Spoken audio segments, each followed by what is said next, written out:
নমস্কার, ফুডিওগ্রাফি উইথ চন্দ্রা চ্যানেলে আপনাদের সবাইকে জানাই স্বাগত। আশা করি আপনারা সবাই সুস্থ আছেন এবং ভালো আছেন।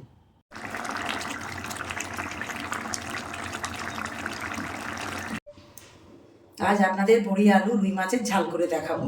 তার জন্য রয়েছে 4 পিস রুই মাছ নুন হলুদ মাখানো ভেজে রাখা, 3টে মাঝারি সাইজের আলু, 1 বাটি বড়ি, 2টো মাঝারি সাইজের পেঁয়াজ, 4টে কাঁচা লঙ্কা, 4 টেবিল চামচ তেল, 1 চামচ জিরে, 2টো তেজপাতা, 2টো এলাচ, 4-5টা লবঙ্গ, 1/2 ইঞ্চি দারুচিনি, 1 টেবিল চামচ আদা বাটা, 1 টেবিল চামচ রসুন বাটা, 1 চামচ হলুদ, 1 চামচ লাল লঙ্কা গুঁড়ো, 1 চামচ কাশ্মীরি লঙ্কা গুঁড়ো, স্বাদ মতো লবণ।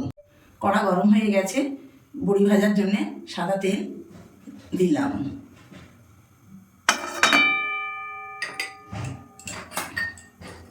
এর মধ্যে বড়িগুলো দিয়ে দিলাম, দিয়ে নাড়াটা করে দিলাম যাতে না পুড়ে যায়। সবসময় নাড়ব।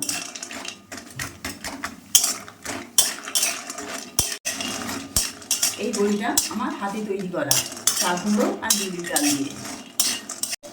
বড়িটা ভাজা হয়ে গেছে, আমি একটা পাত্রে তুলে নেব। এবার আমি সাদা তেল দিলাম। তেলটা গরম হয়ে এসেছে, এর মধ্যে সাদা জিরে, তেজপাতা ফোড়ন দিলাম। থেতো করে রাখা এলাচ লবঙ্গ দারচিনি দিলাম, নেড়ে চেড়ে নিলাম যাতে না পুড়ে যায়। এর মধ্যে আমি 2টো ছোটো পেঁয়াজ, 4টে লঙ্কা কুচি দিয়ে দিলাম, দিয়ে নাড়াচাড়া করে নিলাম। পেঁয়াজ ভাজা হয়ে এসছে, এর মধ্যে আমি 3 পিস আলু দিয়ে দিলাম, দিয়ে নেড়ে নিলাম, দিয়ে চাপা দিয়ে দিলাম, আলুগুলি নেড়ে দিলাম।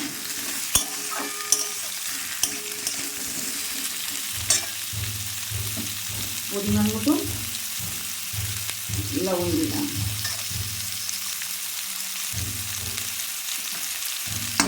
দিয়ে নেড়ে দিলাম।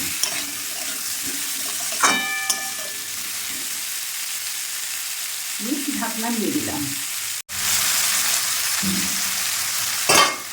2 মিনিট পর আলুটা আবার নেড়ে দিচ্ছি।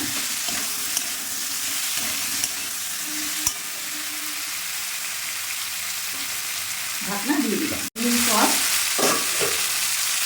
আবার নেড়ে দিলাম। আদা রসুন বাটাটা দিয়ে দিলাম, দিয়ে নেড়ে দিলাম।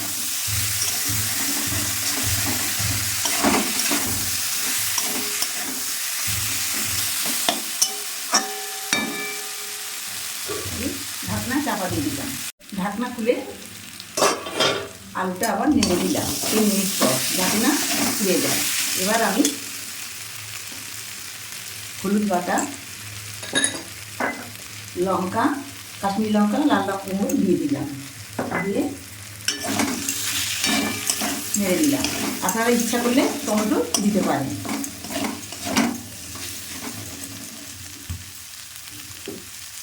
উষ্ণ গরম জল দিলাম,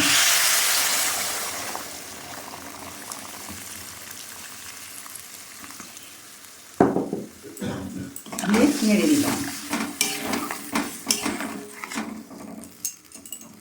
দিয়ে চাপা দিয়ে দিলাম। 5-6 মিনিট পর ঢাকনা খুলে নিলাম। ঝোলটা ফুটে এসেছে, এর মধ্যে আমি বড়ি, মাছ, রুই মাছ দিয়ে দিলাম, দিয়ে নেড়ে নিলাম, নিয়ে ঢাকা দিয়ে দিলাম। 2 মিনিট পর আবার নেড়ে দিলাম,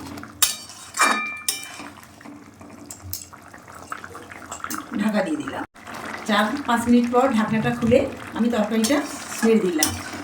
তরকারিটা হয়ে এসেছে, এবার আমি একটি পাত্রে নামিয়ে নেব। এই রান্নাটি আপনারা বাড়িতে একবার অবশ্যই ট্রাই করবেন। আশা করি আপনাদের ভালো লাগবে। আর যদি ভিডিওটি ভালো লাগে তাহলে লাইক, শেয়ার ও সাবস্ক্রাইব করে চ্যানেলটির পাশে থাকবেন।